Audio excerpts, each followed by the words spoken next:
C'est Marie et comme d'habitude je suis en pyjama. Alors j'avais fait une vidéo tag il y a quelques semaines ou mois, je sais plus, qui était qui suis, je vous avais dit vous pouvez poser toutes les questions que vous voulez sur moi, j'y répondrai. Et au cours de cette vidéo tag, il y a beaucoup de questions qui ont été posées sur mon métier.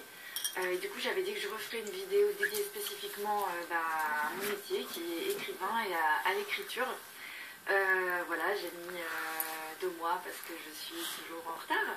Mais voilà, donc pour cette vidéo sur mon métier d'écrivain. Alors en fait, ce que je vais faire, c'est donc je parlerai pas de, enfin je parlerai des livres que j'ai écrits. Hein. Je vais pas faire de bilan lecture ou quoi que ce soit. Donc voilà, je te préviens. Si tu veux que je te parle de lecture, c'est pas la bonne vidéo. Tu peux t'arrêter là. En revanche, ce que je vais faire, c'est que je vais expliquer.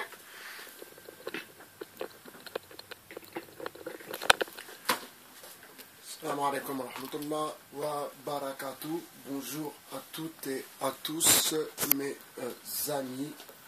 Nous sommes le 29 janvier 2019.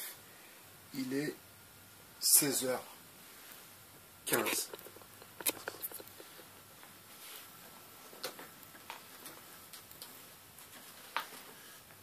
Cette vidéo est pour remettre un peu, si vous voulez, les choses en place.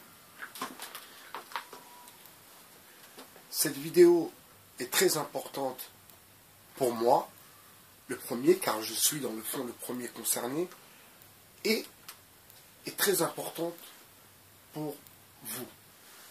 Alors, je vais tout de même essayer de m'expliquer pour que mes propos ne soient pas sortis du contexte.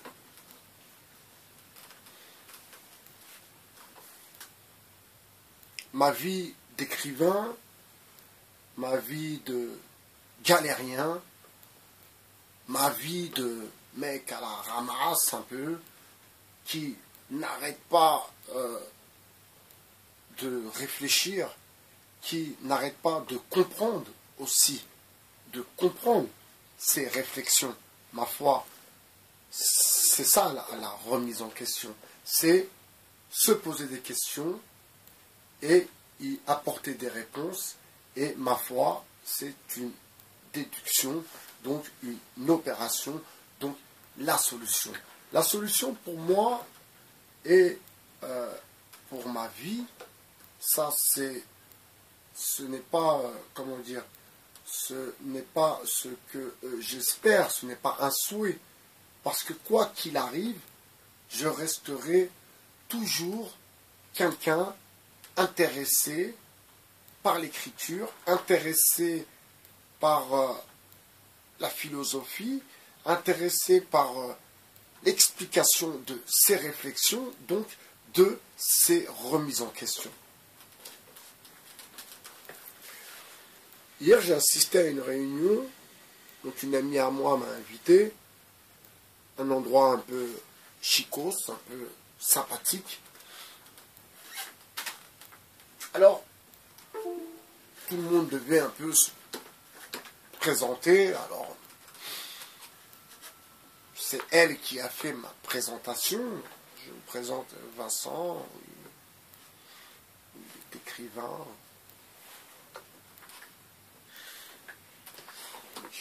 Il est écrivain. Alors, que vous compreniez bien les choses.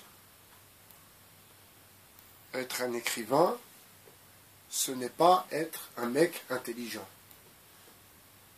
Être un écrivain, ce n'est pas être un mec intéressé par l'appât du gain, par l'argent, par tout ce que peut ramener, ma foi, le succès, la gloire, etc., etc.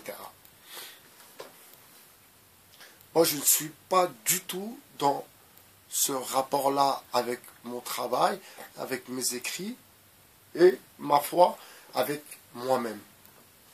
Je suis dans la réflexion, dans l'analyse, constamment. Donc, ce qui me pousse à écrire, si vous voulez. Ce que je souhaite, mon souhait le plus sincère, c'est de faire partie de cette diversité qui s'en est sortie sans faire du rap ou du cinéma ou du one-man show ou autre activité lucrative, ma foi. Moi, j'ai choisi un domaine bien particulier. Alors, vous voyez, je pense que j'ai mis une vidéo, je pense peut-être que vous l'avez vu. Je suis quelqu'un qui écrit des chansons, je suis quelqu'un qui chante aussi. Mais ce n'est pas le but recherché. Si je serais un intéressé, donc si je serais dans la quête d'un succès ou de la fortune ou de la gloire des projecteurs, eh bien, je ferai tout ce qui m'est, je ferai tout ce qui est,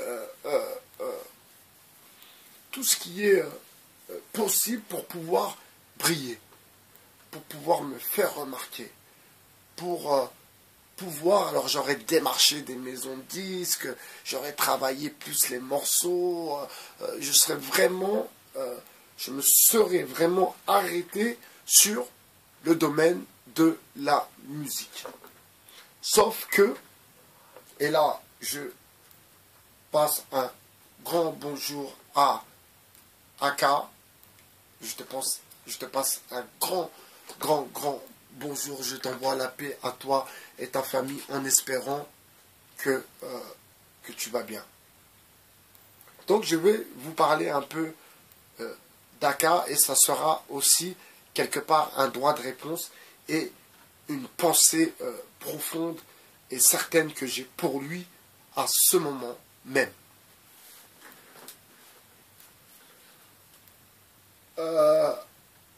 Aka, quand on s'est connu, alors c'est vieux tout ça, c'est vraiment des souvenirs qui sont malgré mes accidents, malgré les accidents qui ont parcouru ma vie, eh bien j'ai toujours le souvenir de Kevin, j'ai toujours ce souvenir de Aka, ce souvenir de ce petit qui avait une écriture qui avait une écriture vraiment qui écrivait très bien, qui avait une manière de rapper aussi qui était ma foi dans l'air du temps, qui était aussi avec beaucoup d'avance. Et en évoluant aussi, moi, de mon côté, j'ai compris la raison, si vous voulez,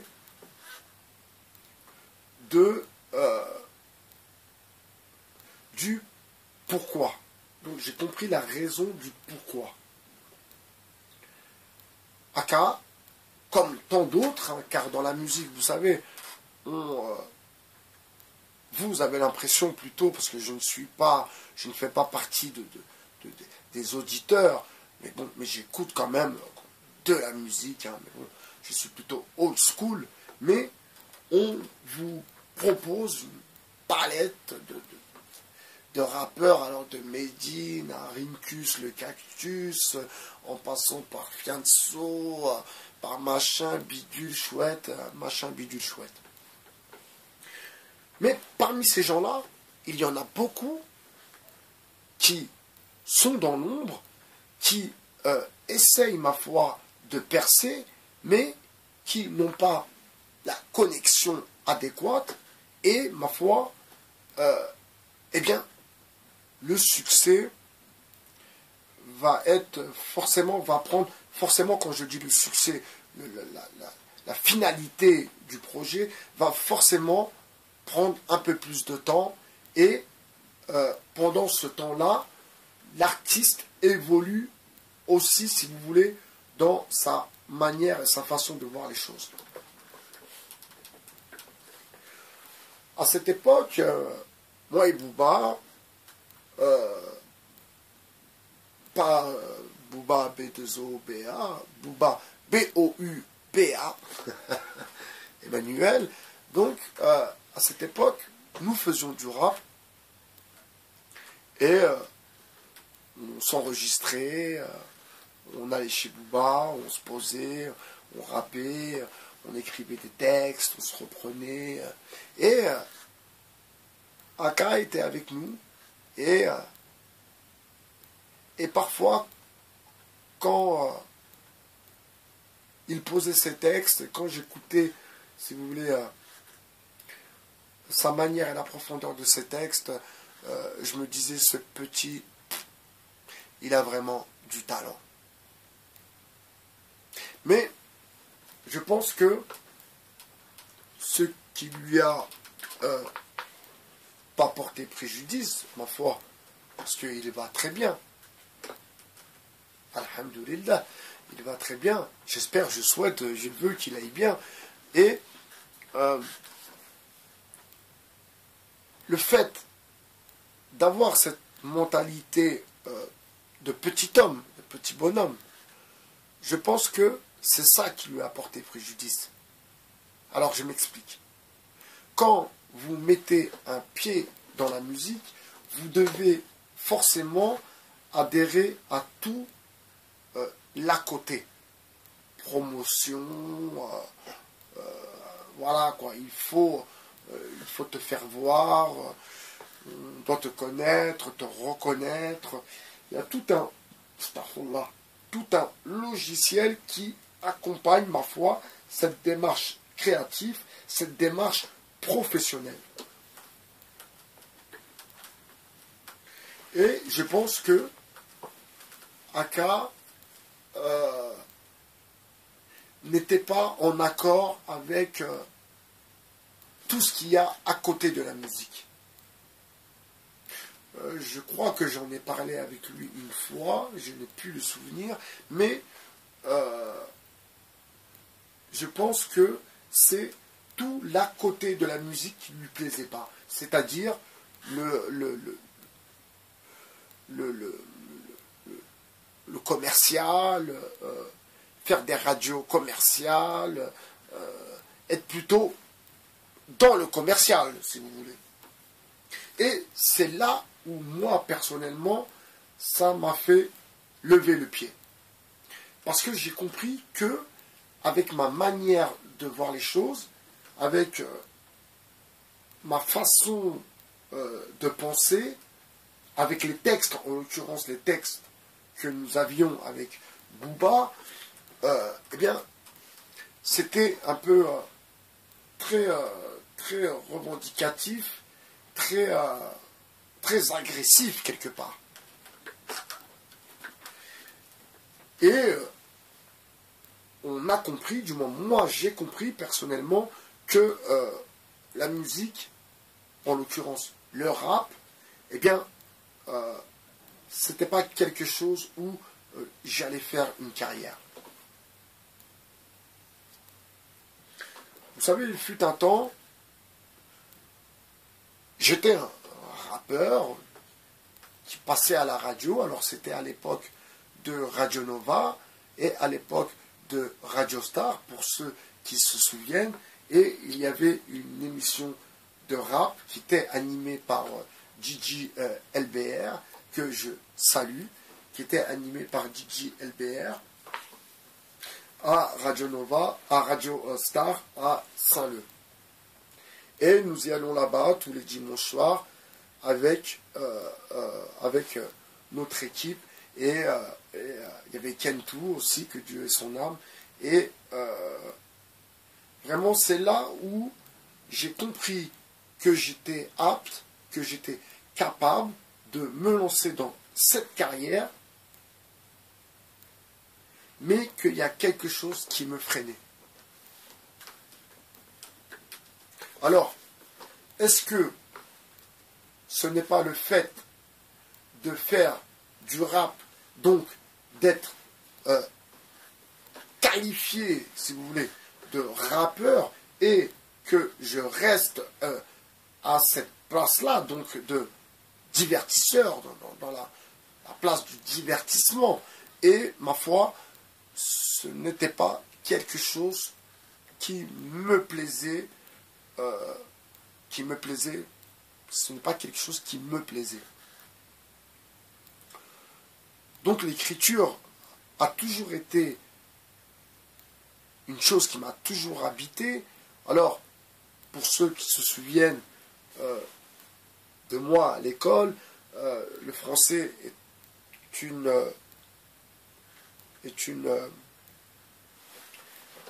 matière que j'aimais beaucoup.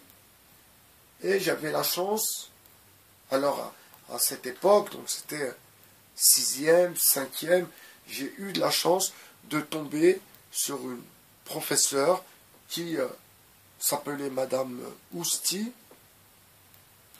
que je salue, en espérant qu'elle soit toujours parmi le monde des vivants. Madame Ousti qui, elle, parfois à la fin du cours, donc elle savait que je traversais des moments un peu compliqués à la maison, des moments compliqués dus à ma vie et aux êtres chers qui ont disparu de ma vie. Et cette professeure me donnait un livre, puis elle me donnait un autre livre, puis je lisais ces livres et puis je me sentais compris, si vous voulez. Je me sentais compris par cette professeure, et quand je lisais les auteurs qu'elle me donnait, c'était quelque chose de magique. C'était vraiment quelque chose de magique. Donc, je me suis toujours projeté, si vous voulez, dans l'écriture et dans le futur. Ça a toujours été quelque chose qui a été toujours lié. L'écriture, le futur. Alors sans aucune prétention, aucune. Mais par contre, je reviens sur Frédéric Delavier, qui nous a bien expliqué que la modestie était un sentiment, si vous voulez, inventé par l'Église. Car on ne pouvait pas, il ne pouvait pas à cette époque dire que tel écrivain ou telle personne était bien meilleur. Non, ça rentrait tout de suite dans la prétention, ou bien il fallait que ces hommes, donc ces écrivains, ces penseurs, ces philosophes, restent toujours en dessous le logiciel religieux. Ensuite, j'ai commencé à lire aussi le Coran, qui m'a beaucoup apporté, dans le sens où ce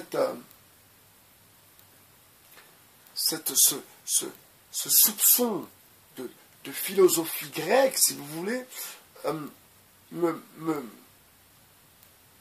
transportait dans une autre dimension. Et j'ai encore les souvenirs. Je me voyais, alors quand je lisais la bataille de Badr, quand je lisais les sourates, je voyais vraiment, j'arrivais à me transposer carrément dans l'univers, ma foi, de cette époque. Ensuite, il y a eu mes séjours à l'ombre de la lumière, à l'ombre du soleil, où j'ai dû entretenir une relation,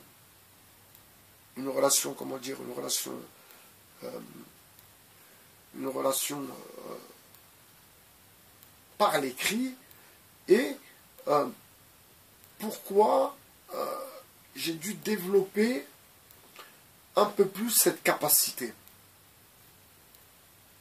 j'ai été forcé, si vous voulez, à développer cette capacité. Et je vais vous expliquer pourquoi. Vous savez,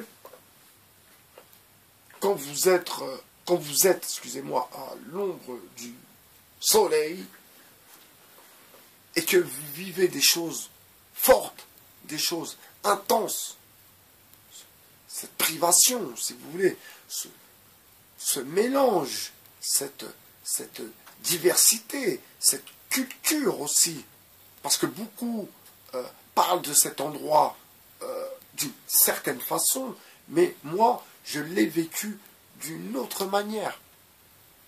Vous savez, le bruit, l'odeur, le bruit et l'odeur, le crac, crac, le bruit du fer, de la ferraille, pour ceux qui connaissent. Tout ça m'a fait prendre conscience que je devais écrire sur ce que je vivais.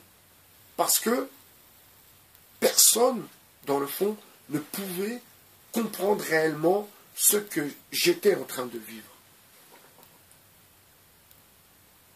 Donc, dans mes relations,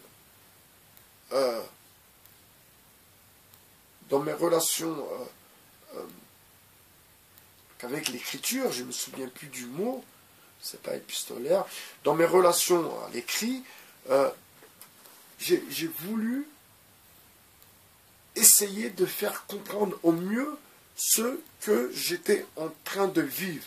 Donc, ce que je vivais, ce que ça me rappelait et à quoi ça me renvoyait. Et j'ai réussi. Et c'est de là, si vous voulez, c'est de là que j'ai compris que l'écriture était pour moi quelque chose d'acquis, que j'étais quelqu'un qui écrivait. Donc je ne suis pas un mythomane. Quelqu'un qui écrivait, qui arrive à se projeter, qui a de l'imagination, qui déborde d'imagination, mais après arriver à un certain stade, on a besoin de calme et on a besoin de se retrouver pour recentrer, si vous voulez, tout son travail, le mettre à plat et puis, ma foi, en faire sortir une belle plante. Donc je travaille actuellement, bien sûr, sur cet essai et à côté, pour vous dire que le fait de courir plusieurs lièvres à la fois n'est pas une bonne chose.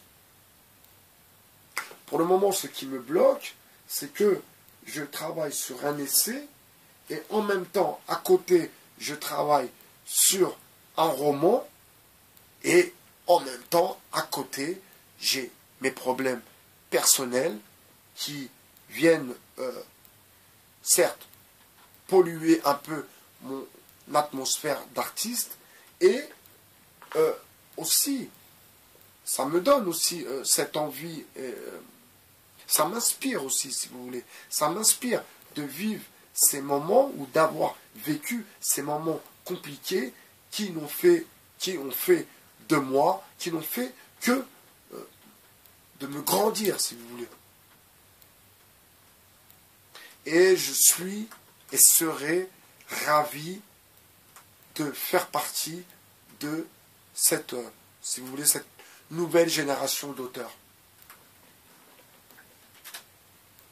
Alors, je vais vous demander de vous renseigner sur les auteurs provenant de la diversité et vous allez vous rendre compte que, eh bien, nous ne sommes pas beaucoup. Donc, bien sûr que ça ne sera pas, si vous voulez, ça ne sera pas je ne vais pas jouer sur là-dessus. Je ne vais pas jouer sur, oui, je viens de la cité, oui, j'ai connu la nani, nana. Non, non, non, non, non. Non, non, non. En aucun cas, je tomberai dans ce panneau. Et pour le coup, remonte en arrière, reviens à Kevin, Kevin Raka, et à cette place donc de rappeur qui a failli me coller à la peau, et peut-être que j'aurais eu du mal, peut-être dans le fond, à m'en décoller. Vous comprenez? Et à passer à autre chose. Je vais vous donner un exemple.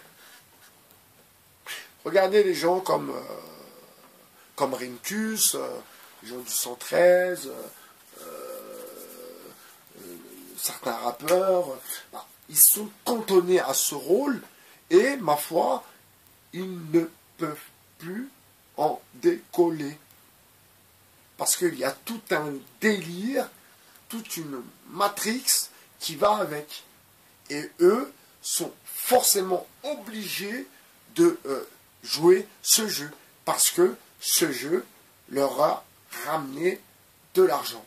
Ce jeu a fait d'eux des gens connus et en même temps a fait que leur vie a pu s'arranger financièrement parlant, bien sûr.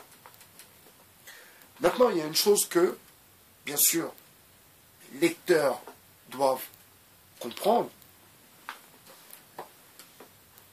Mes lecteurs ou mes visionneurs, ceux qui voient mes vidéos, alors en l'occurrence, je parle de mes abonnés parce que mes abonnés se sont abonnés pour voir mes vidéos.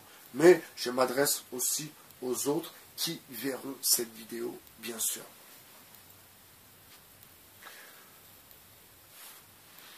Je ne veux surtout pas gagner, prendre de l'argent dans quelque chose qui ne me convient pas. Je ne veux pas entamer une procédure de réussite, si vous voulez, pour quelque chose qui, dans le fond, ne me convient pas du tout. Et vous voyez, l'écriture, ce qu'il y a de bien, pour moi, personnellement, c'est ma pensée la plus profonde, c'est que, eh bien, on ne te voit pas. On ne te voit pas. On n'est pas obligé de connaître ton visage.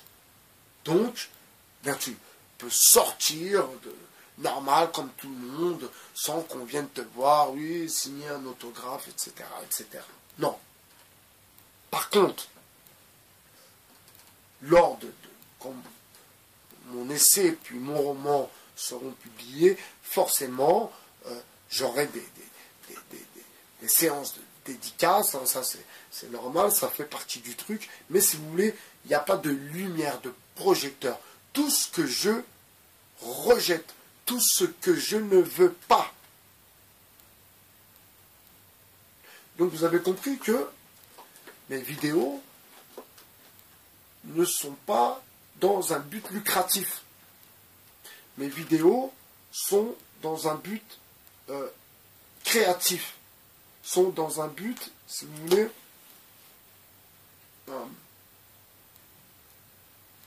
pour pouvoir toujours rester, si vous voulez, dans la réflexion, toujours rester opérationnel, la motricité, hein, les mots, les verbes, points, virgule, je souffle, je reprends ma respiration, voilà, tout ça. Donc, c'est un travail de longue haleine, je vous l'assure. Et pour pouvoir effectuer ce travail de longue haleine, eh bien, je cours 3 à 4 fois par semaine, minimum 1 heure, bien sûr. Plus je fais du vélo, plus je fais un peu de sport de combat, voilà. Je me dois d'avoir une hygiène de vie et parce que je veux une qualité de vie. Je n'ai pas envie de me retrouver dans une barre d'HLM avec mes marmots et une femme. C'est quelque chose qui m'angoisse, que je rejette, que je ne veux pas. Bien sûr que je ne condamne pas, je ne rejette pas les gens provenant des quartiers, parce que moi-même, je viens de ces endroits, de cet endroit, de la cité. Par contre, arrivé à un moment, arrivé à un âge, on comprend que l'on doit passer à autre chose. Et c'est là où le raisonnement, donc, être logique, factuel, donc avoir toutes ces capacités, donc ne pas boire d'alcool, ne pas fumer du shit, ne pas être déglingué, si vous voulez.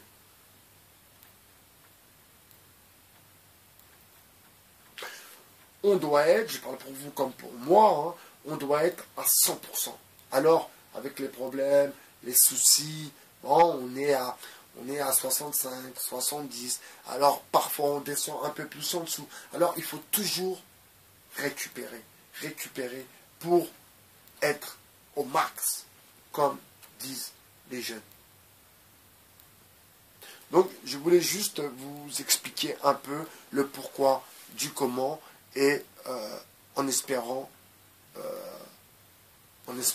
que mon projet aboutisse un jour. C'était by BHR sur le 2.0. Je vous souhaite une bonne journée et je vous dis à très bientôt sur le 2.0. Merci. Au revoir.